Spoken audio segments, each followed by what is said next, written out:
বন্ধুরা, আশা করি তোমরা সকলে ভালো আছো। তো স্বাভাবিকভাবে 2026 সালে যারা মাধ্যমিক পরীক্ষা রয়েছে তাদের জন্য পূর্ণাঙ্গ রুটিন, যেটা যে রুটিনে মাধ্যমিক পরীক্ষা হবে সেই রুটিন কিন্তু প্রকাশিত হলো। চলো আমরা সম্পূর্ণ রুটিনটা দেখে নিই। তো আমাদের রুটিনে একদম পরিষ্কার করা রয়েছে, যেটা হচ্ছে 2রা ফেব্রুয়ারি আমাদের পরীক্ষা শুরু হচ্ছে সোমবার, যেদিন হচ্ছে বাংলা পরীক্ষা।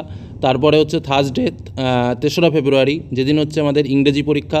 ফ্রাইডে 6 ফেব্রুয়ারি, যেদিন হচ্ছে আমাদের ইতিহাস পরীক্ষা। শনিবার অর্থাৎ স্যাটারডে 7 ফেব্রুয়ারি, যেদিন হচ্ছে আমাদের জিওগ্রাফি পরীক্ষা।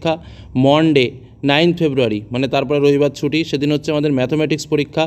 থার্সডে 10 ফেব্রুয়ারি আমাদের ফিজিক্যাল সায়েন্স পরীক্ষা। ওয়েডনেসডে 11ই ফেব্রুয়ারি, যেদিন আমাদের লাইফ সায়েন্স পরীক্ষা এবং যাদের অপশনাল সাবজেক্ট রয়েছে, অর্থাৎ ফ্রাইডে যেটা হচ্ছে 12ই ফেব্রুয়ারি হচ্ছে অপশনাল ইলেকটিভ সাবজেক্টের পরীক্ষা। তো তোমরা প্রয়োজনে এই স্ক্রিনটির একটা স্ক্রিনশট করে রাখো। এটাই কিন্তু তোমাদের পরীক্ষার ডেট আমাদের নোটিশে সম্পূর্ণরূপে প্রকাশিত হয়েছে এবং এটা কিন্তু গভর্নমেন্ট নোটিশ। এই নোটিশেই কিন্তু পরীক্ষাটা আমাদের হবে। তবে যদি কোনো কারণবশত পরীক্ষার ডেট পরিবর্তিত হয়, সেটাও অবশ্য কিন্তু সরকার নোটিশ দিয়ে জানাবে।